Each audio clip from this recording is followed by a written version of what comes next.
नमस्कार, 22 जुलाई 22 खबर देख रहे हैं आप। आपके साथ मैं हूं सुरभि तिवारी। नारनौंद की अनाज मंडी में जेजेपी की रैली का आयोजन किया गया, जिसमें कि डिप्टी सीएम दुष्यंत चौटाला ने शिरकत की और इस दौरान दुष्यंत चौटाला ने शहर के विकास के लिए कई बड़ी घोषणाएं की। नारनौंद में आज अनाज मंडी के अंदर जेजेपी द्वारा एक जनसभा की गई। उस जनसभा में प्रदेश के उप मुख्यमंत्री दुष्यंत चौटाला व जेजेपी के संस्थापक अजय चौटाला और हरियाणा के जेजेपी के प्रदेशाध्यक्ष निशान सिंह पहुंचे। इस दौरान उप मुख्यमंत्री दुष्यंत चौटाला ने नारनौंद हलके के लिए काफ़ी विकास की घोषणाएं की, जिसमें नारनौंद के बाईपास को लेकर उन्होंने कहा कि ग्रामीणों की मांग थी कि नारनौंद के अंदर एक बाईपास हो, उसकी उन्होंने घोषणा की। उसी तरह नारनौंद से हांसी जो रोड जो 2 लेन था उसको भी 4 लेन बनाने की घोषणा की। रोजगार के मामले में भी दुष्यंत चौटाला ने काफ़ी कुछ घोषणाएं की। उन्होंने कहा कि किसान यदि 400 एकड़ ज़मीन देंगे तो जिस तरह से खरगोदा में आईएमटी बनाई गई है उसी तरह से नारनौंद को भी आईएमटी का हब बनाया जाएगा। उसके साथ साथ राखीगढ़ी के म्यूजियम के बारे में बोलते हुए उन्होंने कहा कि जल्द ही म्यूजियम का निर्माण कार्य है जो पूरा होगा और राखीगढ़ी को टूरिस्ट का हब बनाया जाएगा। इंडिया न्यूज़ हरियाणा के लिए नारनौंद से हरकेश जांगड़ा की रिपोर्ट। तो वहीं कैथल में भारतीय किसान यूनियन के बैनर तले किसानों ने पिहोवा चौक स्थित बिजली कार्यालय के बाहर पक्का धरना लगा दिया है।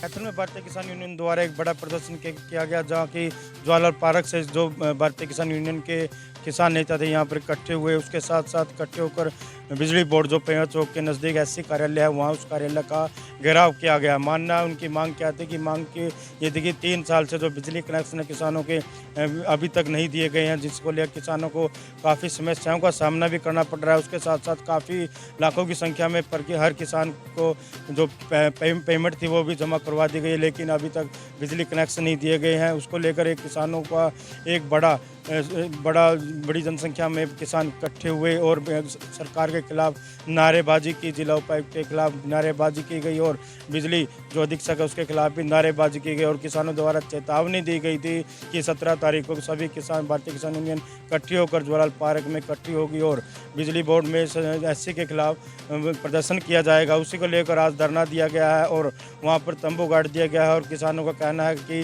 जब तक किसान उनके बिजली कनेक्शन जब तक सरकार की बिजली कनेक्शन नहीं देती, जब तक किसानों का जो आंदोलन है वो लगातार जारी रहेगा। कैथल कैमरामैन संदीप डुल के साथ मनोज मलिक, इंडिया न्यूज़ हरियाणा। तो गुरुग्राम के साइबर सिटी बनने के बाद से अब ग्लोबल सिटी बनाने का प्रस्ताव लाया गया है, जिसके तहत गुरुग्राम में 1000 एकड़ से ज्यादा जमीन पर ग्लोबल सिटी का निर्माण किया जाएगा। साइबर सिटी गुरुग्राम को अब ग्लोबल सिटी के नाम से भी जाना जाएगा। प्रदेश के उप मुख्यमंत्री दुष्यंत चौटाला ने गुरुग्राम में 1000 एकड़ से अधिक भूमि को चयनित कर लिया है। आपको बता दें, कल प्रदेश के मुख्यमंत्री मनोहर लाल खट्टर गुरुग्राम आ रहे हैं और HSIDC और RW प्रतिनिधि के साथ एक संयुक्त बैठक करेंगे और सुझाव साझा करेंगे। गुरुग्राम में ग्लोबल सिटी बनती है तो कहीं ना कहीं अब रियल स्टेट में जहां बूम आएगा तो वहीं पर इंडस्ट्री में नए लोगों के लिए रोजगार के नए आयाम खुलेंगे। गुरुग्राम से कैमरामैन दिनेश सैनी के साथ संजय राठौर। हिसार के गुरु जम्बेश्वर विश्वविद्यालय के सैकड़ों छात्रों ने अपनी मांगों को लेकर के विरोध प्रदर्शन किया। हिसार के गुरु जम्बेश्वर विश्वविद्यालय के छात्रों ने आज अपनी मांग को लेकर यहाँ प्रदर्शन किया। उनकी यही मांग है कि जो सेमेस्टर प्रणाली में सुधार किया जाए, परीक्षा की डेट आगे की जाए, क्योंकि छुट्टियां होने के कारण उनको तैयारियां नहीं हो सकती, तो ऐसे में इनका समय बढ़ाया जाए। छात्रों ने आज हिसार के गुरु जम्बेश्वर विश्वविद्यालय में आज अपनी मांग को लेकर गोल राउंड से लेकर VC कार्यालय तक प्रदर्शन किया और वह अधिकारियों से मिले, रजिस्ट्रार से मिले, पर छात्र असंतुष्ट नजर आए। छात्रों ने स्पष्ट कहा है कि अगर उनकी मांगें नहीं मानी जाती तो परसों अनिश्चितकालीन के लिए धरना दिया जाएगा। Praveen Kumar, India news, Hisar. तो झज्जर में बदमाशों का आतंक थमने का नाम नहीं ले रहा है, जहां सिलानी गेट क्षेत्र में एक युवक की गोली मार करके हत्या कर दी गई। झज्जर में बदमाशों के हौसले बुलंद है।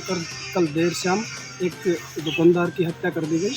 मनी ट्रांसफ़र का काम करने वाले, जो कि झज्जर के सिलानी गेट से सब्जी मंडी के सामने दुकान चलाता था, वो दुकान को बंद करके घर जाने लगा तो उसी समय अज्ञात बदमाशों ने गोली मारकर उसकी हत्या कर दी। सूचना पाकर पुलिस मौके पर पहुंची और पुलिस छानबीन में लगी हुई है। टीमें गठित कर दी गई, लेकिन अभी तक पुलिस के हाथ कोई सुराग नहीं लगा है। पोस्टमार्टम कराकर बॉडी को परिजनों के हवाले कर दिया गया है और पुलिस छानबीन में लगी हुई है। इंडिया न्यूज़ के लिए झज्जर से जगदीप राजा।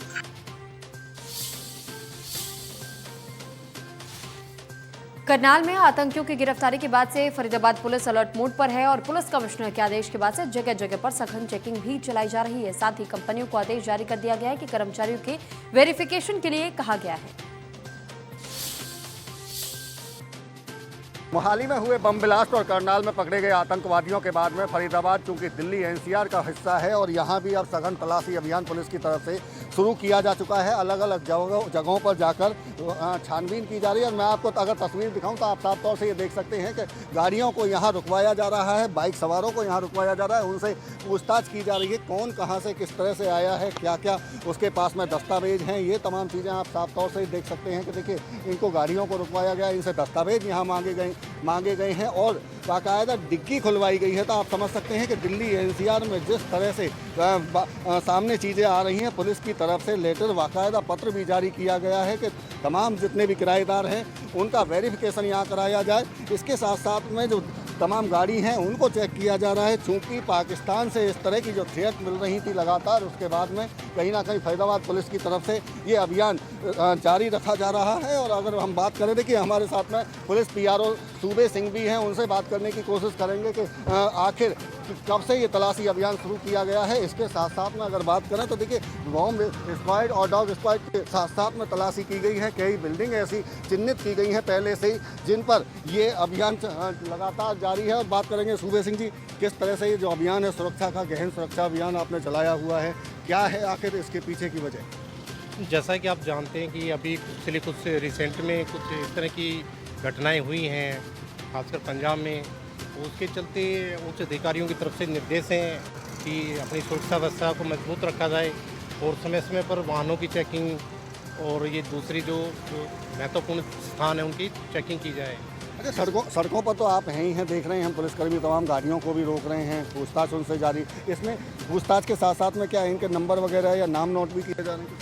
हाँ, सभी जो हमारी राइडर या PCR हैं उनको रजिस्टर दिए गए हैं और वो इस तरह की जो व्हीकल है चेकिंग करते हैं, उनके डिटेल नोट करते हैं। जो सस्पेक्ट होता है उसको उसी हिसाब से उसको डील किया जाता है, ट्रीट किया जाता है, इम्पाउंड या जो भी है। पुलिस का अभियान तो हमेशा चलता रहता है, लेकिन जब कुछ घटना हो जाती है तब लोगों को नोटिस हो जाता है। वैसे दिन जो रूटीन में जो पुलिस कार्य कर रही होती है तो वो इतना नोटिस नहीं होता है। पुलिस हमेशा अपने काम पे रहती है, लेकिन फिर भी जब कुछ इंसिडेंट होता है तो उसके बाद पुलिस चौकसी ज़्यादा बढ़ा है। बिल्कुल, देखिए सतर्कता की बात की जा रही है पुलिस PRO सूबे सिंह की तरफ से कि जब इस तरह की घटनाएं कहीं घटित होती हैं तो ऐसे में ज़रूरी है कि आम नागरिक के साथ साथ में पुलिस की जो चेकिंग अभियान है वो लगातार सड़कों पर दिखाई दे। और ऐसे में तमाम चाहे निजी सरकारी बिल्डिंग है वहाँ भी अब सघन तलाशी अभियान शुरू कर दिया गया है। इसके साथ साथ में प्लान A, B, C के तहत उनको समझाया जा रहा है कि अगर ऐसी कोई घटना या संदिग्ध चीज़ दिखाई देती है तो उसको भी मद्देनजर रखते हुए पहले से ही पुलिस को सूचित किया जाए। फरीदाबाद से देवेंद्र कौशिक, इंडिया न्यूज़। तो वहीं यमुनानगर में बदमाशों के हौसले लगातार बुलंद नजर आ रहे हैं, जहां बाईपास चौराहे पर बदमाशों ने व्यापारी के ड्राइवर को गोली मार करके 50 लाख रुपए से भरा नोटों का बैग छीन करके फरार हो गए।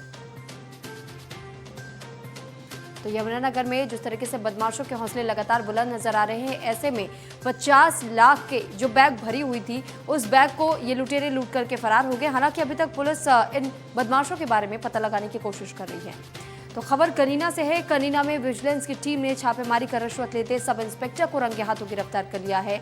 आरोप है कि सब इंस्पेक्टर ने मारपीट के एक मामले में नाम काटने के लिए 30,000 रुपए की मांग की थी और शिकायत मिलने पर इंस्पेक्टर रणवीर सिंह के नेतृत्व में विजिलेंस की टीम ने कनीना थाने में पहुंची और इस दौरान धर्म सिंह को रिश्वत देने के लिए 15,000 रुपए इंस्पेक्टर नरेंद्र को देने के लिए दिए गए थे और इस दौरान पैसे लेते सब इंस्पेक्टर को गिरफ्तार कर लिया गया। थाना कनीना में मुकदमा नंबर 62/2022 में मुलजिम निकालने के संबंध में SI नरेंद्र ने मुकदमे में मुलजिम को निकालने के लिए 30,000 रुपये की मांग की थी, जो 15,000 रुपये आप ले लिए थे, जिसमें रंगे हाथों पकड़ा।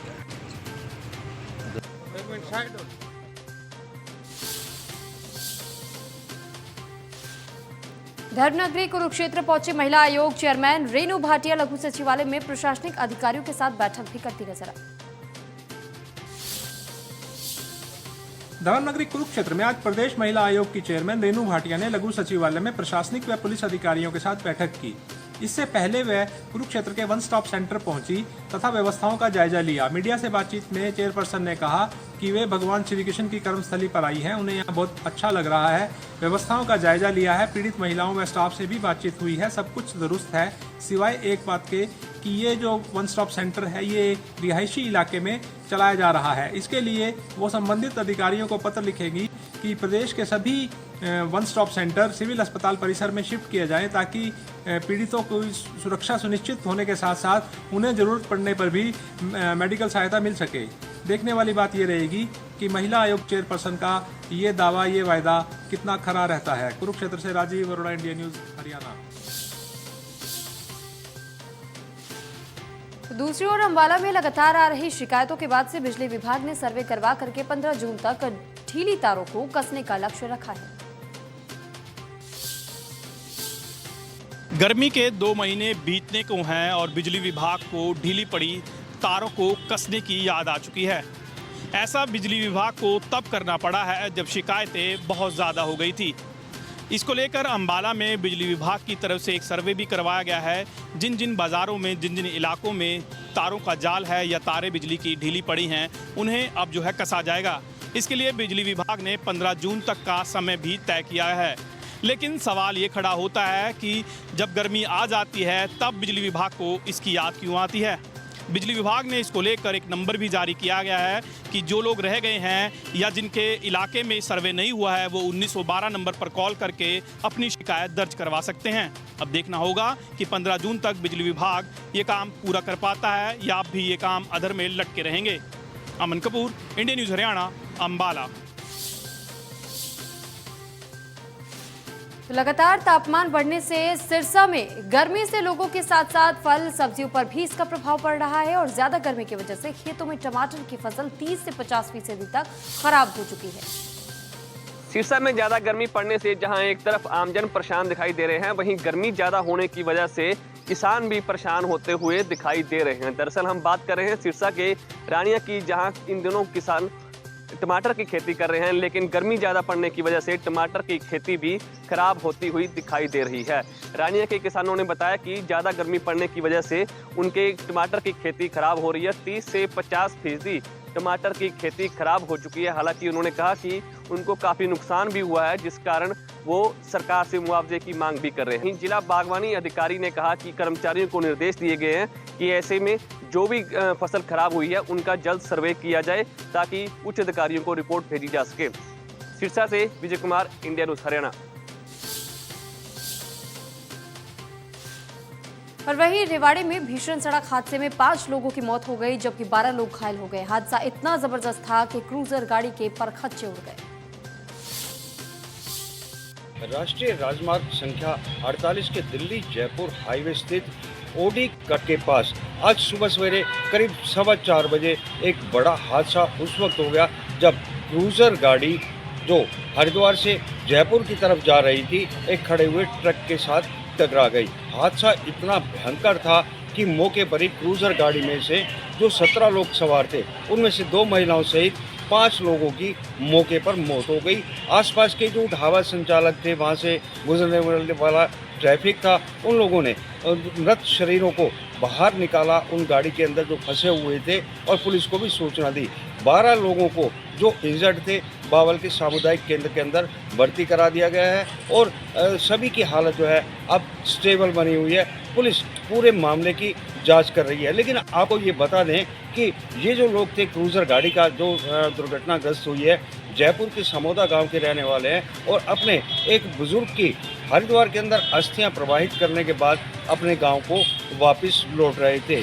यहाँ आपको ये बताना ज़रूरी है कि ये इतना तीव्र मोड़ है कि आए दिन यहाँ पर हादसे होते हैं, बावजूद उसके ना तो कोई इंडिकेटर्स हैं, ना यहाँ पर कोई बैरिकेडिंग की गई है और ना ही यहाँ पर कोई ट्रैफिक लाइट की व्यवस्था है। और कट होने के कारण से आमने सामने के व्हीकल्स के जो चालक हैं वो एक दूसरे को नहीं देख सकते। अब देखना ये होगा कि इन हादसों के बाद पुलिस क्या कदम उठाती है ताकि इन हादसों पर रोक लगाई जा सके। श्याम बाटला, इंडिया न्यूज़ रेवाड़ी। तो वहीं पलवल में मिट्टी के पोषक तत्वों की जांच के लिए मिट्टी के नमूने लिए जा रहे हैं, जिससे कि किसानों को मिट्टी की गुणवत्ता के बारे में पता चल सके। पलवल जिले में कृषि विभाग द्वारा किसानों की खेती के पोषक तत्वों की जांच करने के लिए जगह जगह से किसानों के खेतों के मिट्टी के सैंपल लिए जा रहे हैं, ताकि मिट्टी से ये पता चल सके कि किसानों की खेती में कितने पोषक तत्व शामिल हैं। भूमि प्रशिक्षण अधिकारी सुमेर सिंह ने जानकारी देते हुए बताया कि पलवल जिले में अब तक 2500 किसानों की खेती के मिट्टी के सैंपल लिए जा चुके हैं और प्रयोगशाला में इसकी जांच की जा रही है। उन्होंने कहा कि प्रयोगशाला में जांच के बाद पता लगेगा कि जिन किसानों की मिट्टी ली गई है उसमें कितने पोषक तत्व शामिल हैं और उसी के आधार पर शायद हेल्थ कार्ड किसानों को वितरित किए जाएंगे। अब देखना होगा कि किस तरह से जो किसानों की खेती के सैंपल लिए गए हैं, मिट्टी के जो सैंपल लिए गए उसमें किस तरह के पोषक तत्व शामिल हैं और वो कितने तरह के उसमें जो पोषक तत्व पाए जाते हैं, किसान किस तरह से उसमें खेती कर सकता है, इसकी जानकारी किसानों को बाद में दी जाएगी जब मिट्टी के नमूने शामिल या सामने आ जाएंगे। पलवल से ऋषि भारद्वाज, इंडिया न्यूज़। तो भीषण गर्मी की वजह से आम जनजीवन प्रभावित हो रहा है और वहीं बेल वाली सब्जियां या के उत्पादन पर भी असर पड़ रहा है। करेला, तोरी, घिया अपनी बेल पर ही सूख रही हैं और फूल खराब हो रहे हैं। किसानों का कहना है कि ज्यादा गर्मी की वजह से उन्हें हजारों रुपए का नुकसान भी झेलना पड़ रहा है।